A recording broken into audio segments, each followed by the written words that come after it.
All right, listen up. If he goes right here, Tommy, right here is going to be all right. We've already gone through all the instructions. Expect a tough, clean fight.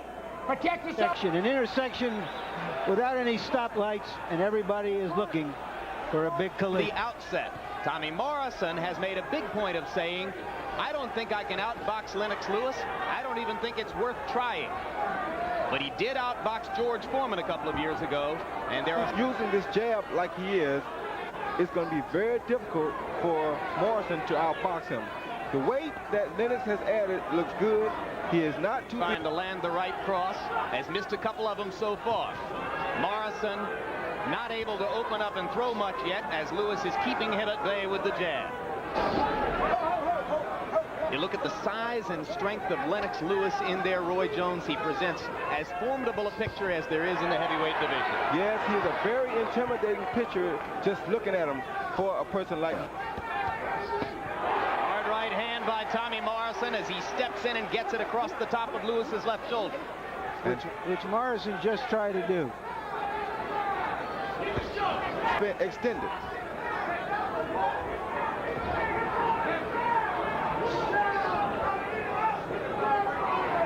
More than 2 minutes into the round. If I were in Lewis's corner, I would be telling him to throw the straight right to the body zone. That would move Tommy Morrison's hand, and that would create an opening for the right hand to the face. Lewis finding an inviting. A small swelling under his right eye from that jab already.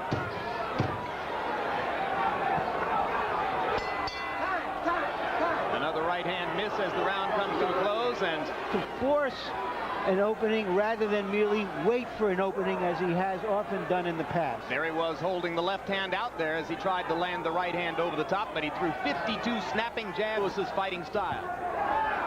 That's the right hand that Lennox threw right then that I'm saying he should throw to the body. That way, later in the fight, if he starts to tire, Morrison will tire too from these body shots. Morrison seems to be forgetting that same thing right now, though.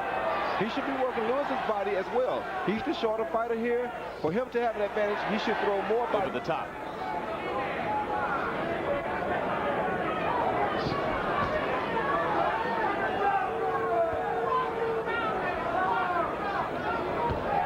One thing I did like about Tommy is that in between the first and second round, in the corner, his combinations, his big punches, which is what I told you earlier about the big punches that he throws. That's what happens to Morrison.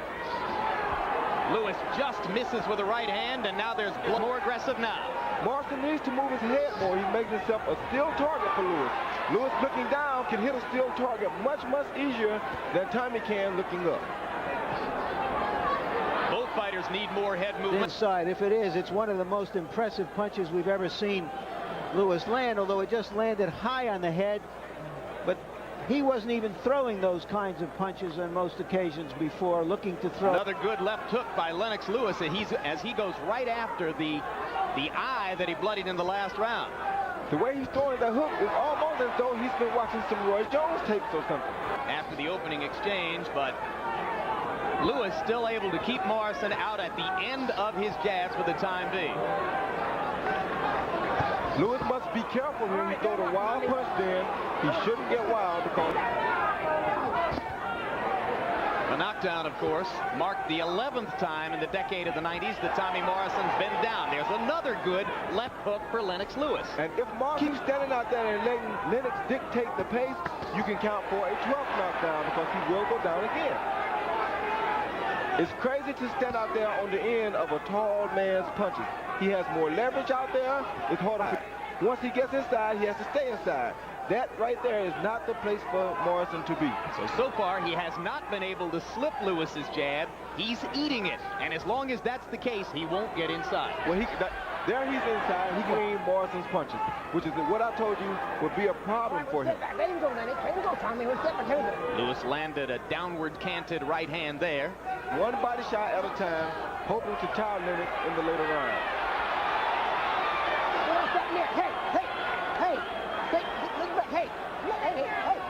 Athletic Commissioner Larry Hazard looking to nationalize officiating in the sport. He says bringing in a Nevada referee for this fight is one step in that direction. I can tell you one more thing that I can see. But grazing right. in that exchange. Watch the heads in there. Both get off that neck, Lewis. Come on. Third round coming to a close, relatively This quick. is Tommy Morrison.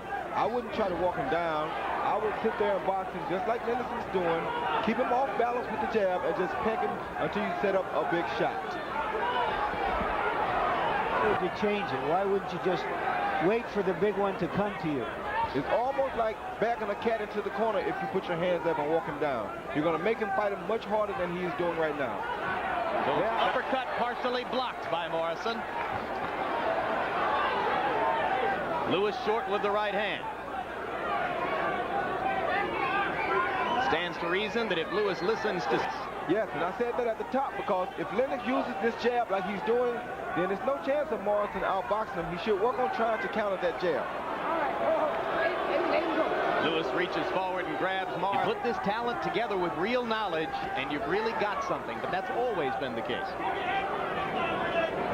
Another thing I see here, Lennox's jab is starting to, if it falls, he'll have to be very careful of that right hand right there. And that's what Tommy just tried to do, countering over the jab with the right hand. All right, one step back. One step back clean. Here we go. Come on. Lewis landing more punches. Morrison maybe landing the harder shots, although there was another hard left hook. Lewis. Morrison stepping in with the right. And lands a chopping right as the round comes to a close. Great left jab, real good defense. Tommy's not getting through, and I think Burkett is killing Morrison with all that Vaseline. It's going in his eye, can't see the punches coming. And right now, Lewis is landing. He's been very effective in the first minute of this round. Two things I see. One thing is that Morrison knows that the fifth round is not a good round for him. He's letting this mental thing get to him. The second thing is that Around both eyes and appears to be losing his vision as time goes on. yes, but look at the facial expression. Morrison has almost an I give up facial expression. Don't even have to want to get him out. Under a minute in round number 4. Or check it, round number 5, I should say. As has been the pattern throughout his career, Morrison. All those punches were blocked by Lennox Lewis's arms. And there's a monumental uppercut. Morrison went to one knee. Lane calls it a knockdown, correctly so. Morrison knew it, he went immediately. Long right hands, Lewis, in this fight, as we've often seen him. But it's that short one that Tommy Morrison didn't see that put him down. Like I said, Lennox has done his homework on Morrison. He's using some of Morrison's own combinations on him. That's Morrison's favorite kind. He land a big shot now. Oh, that's a terrific right hand shot by Lewis. That landed flush on Morrison's chin. Very flush. But Morrison just wants a chance to try for one more knockout. Then I think he knows that. You might have heard Morrison say to the doctor, I've still got my left hook. By way of saying, listen, don't stop this thing too fast. I'm dangerous. But the left hook has not been a factor so far. Down goes Morrison again, and to showboat just a little bit. Now he comes back to the jab, popping it and bringing it back the way you're supposed to. This is the round that Morrison stopped running. Here, you get that sense. Down goes Morrison again, and I wonder if Mills has seen enough. There is no 3 knockdown rule in effect. That's the 4th knockdown of the fight, and that'll do it. A face of Morrison, so he know all he had to do was hit him. This first one, that's a jab that really did the damage. That shows you how weak mentally and physically Morrison was. It's another look at the first knockdown at this point, and once again you'll see the jab do the damage there, followed by the finishing right hand that put him on the canvas. Now here's knockdown number 2, Roy. Knockdown number 2 is almost the same thing I did to Pat Zinza. He let Morrison punch till he had him tied. KO victory. His march to regain the heavyweight championship continues. The winner, former heavyweight champion Lennox Lewis.